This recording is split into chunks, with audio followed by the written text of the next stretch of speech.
Media playback is unsupported on your device. Media caption Chicago Police Superintendent Eddie Johnson. Smollett dragged city's reputation through mud. U.S. actor Jussie Smollett staged a fake attack on himself because he was dissatisfied with his salary, Chicago police say. Police Superintendent Eddie Johnson said in a news conference that he took advantage of the pain and anger of racism to promote his career. Mr. Smollett, 36, is charged with filing a false police report after he said he was the victim of a homophobic attack. Police say he also had sent a racist letter to himself at a Fox studio. On Thursday, Mr. Smollett appeared in court and was ordered to submit a bond of $10,000 and surrender his passport. Judge John Fitzgerald called the charges utterly outrageous and despicable, if true. The star of the TV series Empire is suspected of paying two brothers to stage the attack. They are both cooperating with the investigation, police say. On Wednesday, his lawyers said they would mount an aggressive defense. What do police say? In a scathing news conference on Thursday, Sup. Johnson accused the actor of committing a crime to further his own profile. He said Mr. Smollett had betrayed the city of Chicago, and said, "This publicity stunt was a scar that Chicago didn't earn and certainly didn't deserve." The hoax, he said, received national attention for weeks, and may deter future hate crime victims from coming forward for fear that their allegations may be met with skepticism. He called upon the actor to apologize to the city that he smeared. Image caption Mr. Smollett turned himself into police on Thursday. Celebrities, news commentators, and even presidential candidates weighed in on something that was choreographed by an actor, he said, with palpable anger as he spoke. "I'm left hanging my head and asking why," he said, describing Mr. Smollett's actions as a slap in the face to Chicagoans. How did the case unfold? Suspicion over the actor's allegations started to grow after police said they could not find any video footage of the alleged incident from over 50 surveillance cameras they reviewed. There were also no witnesses. But investigators managed to track and identify two men who appeared on video footage near where the actor said he had been attacked through a ride-sharing app. The men, Ola and Abel Osandiro, had left the U.S. following the alleged attack and were held for nearly 48 hours after they returned last week.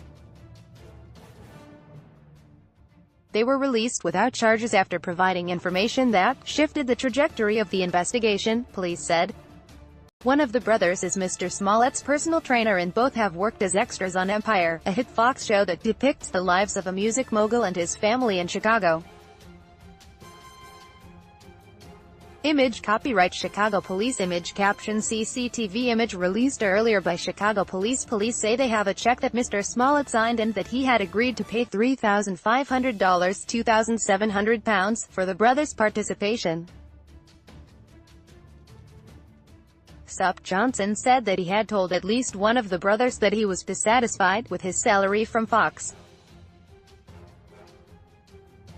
He added that Mr. Smollett first attempted to gain attention by sending a false letter that relied on racial, homophobic and political language to Fox Studios. Police had confirmed in early February that a letter containing a white powder, later identified as aspirin, was included in the threatening letter that authorities now believe was now sent by the actor himself.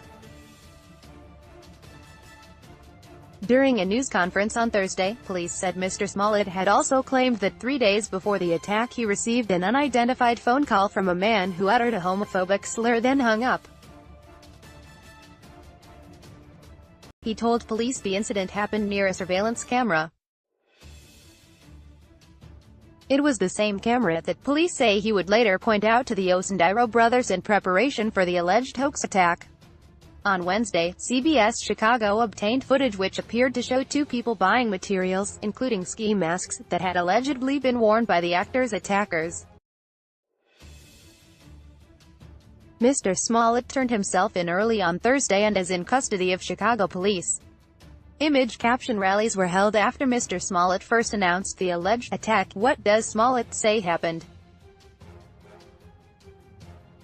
The actor, who is gay, said he had gone out to buy food late at night in downtown Chicago when two white men hurled racial and homophobic insults at him. They allegedly punched the actor, poured a chemical substance over him and put a rope around his neck. Police said on Thursday that some minor scrapes on his face were probably self-inflicted. "I'm left hanging my head and asking why. Why would anyone, especially an African-American man, use the symbolism of a noose to make false accusations?" said Sup. Johnson. "How could someone look at the hatred and suffering associated with that symbol and see an opportunity to manipulate that symbol to further his own public profile?" Mr. Smollett also claimed the men had told him, "This is MAGA country," apparently referring to President Donald Trump's "Make America Great Again" slogan. The president tweeted his condemnation after the police news conference, slamming Mr. Smollett's racist and dangerous comments. In an interview last week with ABC's morning TV show, the actor tearfully said he had been forever